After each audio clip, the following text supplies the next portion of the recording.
Put some music in my food for me, and give me some reggae songs.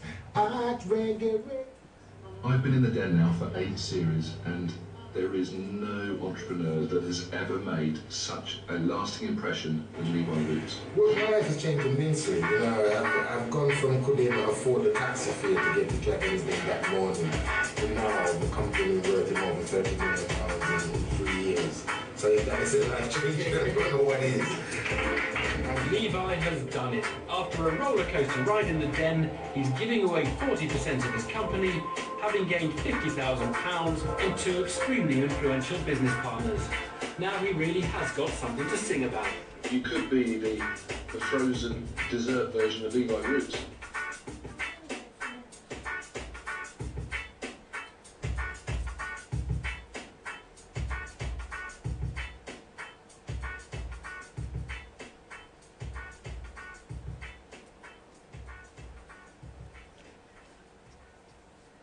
Here I am outside the Pathfinder Joke Centre in London's Battersea to have an exclusive interview with Levi Roots to find out what motivated and excelled him to become the success he is today.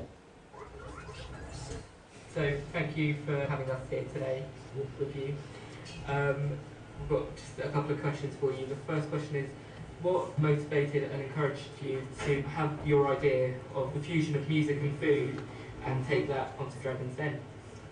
Well, originally, I don't think it was a motivation. It was more of a need, because I've been motivated by the other side of the sauce business, which is the music side, which has been my life for about 25 years. And it's a great thing it's my job as well as it was my livelihood as well. It's something that I loved. I never thought that I would be doing anything else but music. But the need for more money came in 2005. Because I said the music wasn't making me any money, but it was my livelihood, it was my job, it was something that I loved doing, it inspired me. So usually when you do that kind of job or you're involved in something like that, you don't normally think of doing anything else. But need is something that always breaks that. You have to get out of that comfort zone and do something else.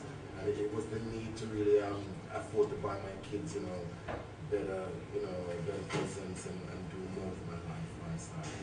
What do you think made you stand out from the other contestants on Dragon's Den?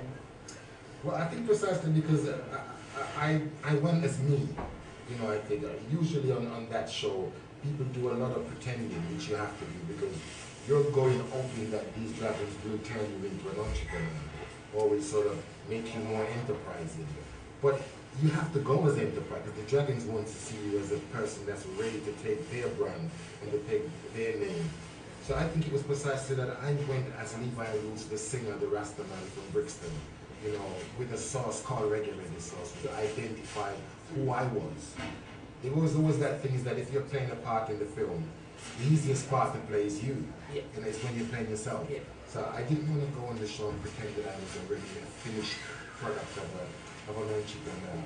I went with the raw basic of saying that if you want a good salesman, that's got a very good product as well. And and if he has the right person on board, then this can be something fantastic. And it's good that Peter and Richard actually saw that yesterday. So where do you think you'd be if the Dragons didn't invest in your product? The X Factor.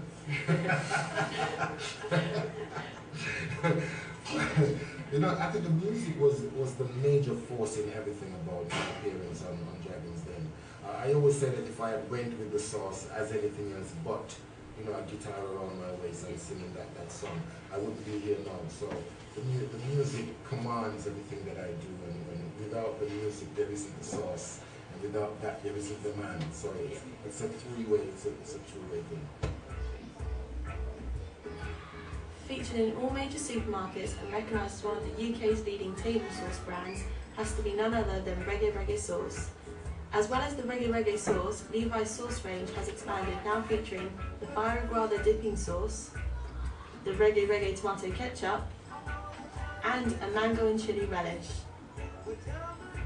Levi has also collaborated with the company Birdside to produce chicken char grills marinated in his Reggae sauce. And now with a company worth over £30 million, the Dragon's Lair continues.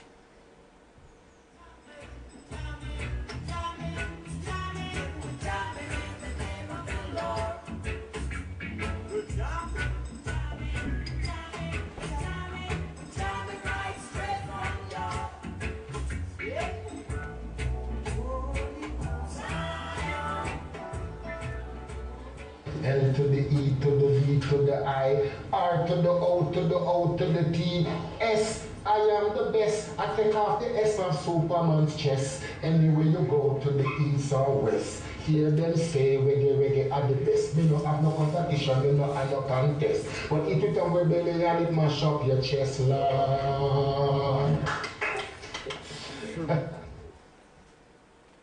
I thought the editing was really good with the use of transitions between shots to make it flow more as it went through. I thought the little clips in between breaking up the interview were quite good, but could have been maybe a couple more. Pretty good is that the way the interview was going on, the voiceover carried on and it went to maybe a muted clip, which kept it flowing but gave it different aspects. I thought the way the interview was done was really good, so the questions were quite open and Levi answered them really well, so it was quite interesting to watch. Yeah, I really enjoyed that. There was comical effects to it as well, kept the audience intrigued and enjoyed watching it. Singing at the end.